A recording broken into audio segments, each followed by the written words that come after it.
I went on my first solo trip to Europe in 2014. I spent 10 days in Prague and 5 days in Berlin.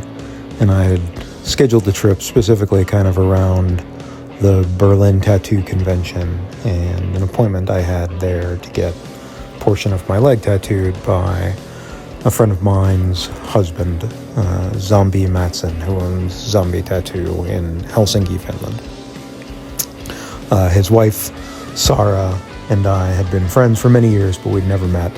And this was my chance to go out there and hang out with them for a while and get tattooed and, see a different part of the world than I was familiar with. At the time, I had been to Europe quite a few times, but mostly Poland.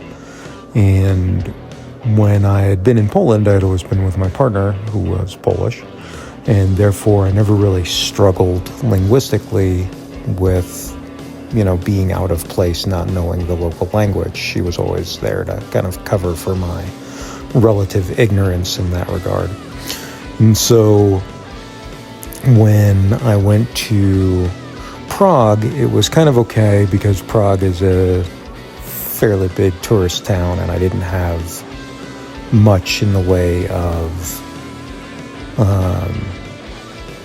transit that I was doing that wasn't kind of in the local area where I was. So, I was able to kind of get around with not being able to speak the local language, and everybody kind of understood at least English. And so that all went pretty well. But when I went to Germany, I was pretty quickly confronted with kind of my own very stereotypical ignorant American way of only knowing one language and not knowing the local language. So when I landed in Germany, I got out of the airport and I went into the train station and I printed out a bunch of paper documents that had instructions on where I needed to go. And I got into the train station, and it was at that moment that I realized that I had absolutely no clue how German was pronounced. And so I'd been looking at these documents, thinking about them kind of with an English reading, and really quickly realized that I just had no concept of what the words they were saying over the announcements meant in relation to the stuff that I had printed out. And even worse, there really weren't a lot of terminals that had written information, so I couldn't really compare anything to what I had printed out. And so in a bit of a panic, I found an older, probably 60-year-old man who was a German Transit Authority employee. And I showed him my papers, and I said, I need to get here. Do you speak any English? And he said, I speak a little. I said, okay, here's where I'm trying to get to. And he said, okay, you take this to that and to this. And I said to him, I have no idea what you just said. Because, again, I didn't really understand that, Weinerstrasse was what was written on my paper.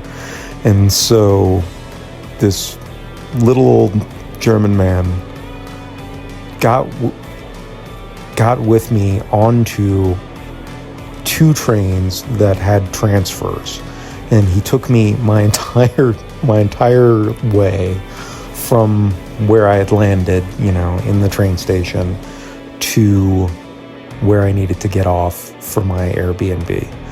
And I think about that all the time of how, just kind this person was to an absolutely, out of place and totally ignorant American in his country. And I think about it would this ever happen if a German man who only spoke German found himself lost in the New York subways?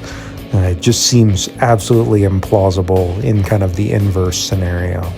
But for whatever reason, this, very kind old man took quite a bit of pity on me and made my stay there possible. And I had a great time, and I got a good tattoo, and I got to hang out with Sarah and Mattsson and their new baby.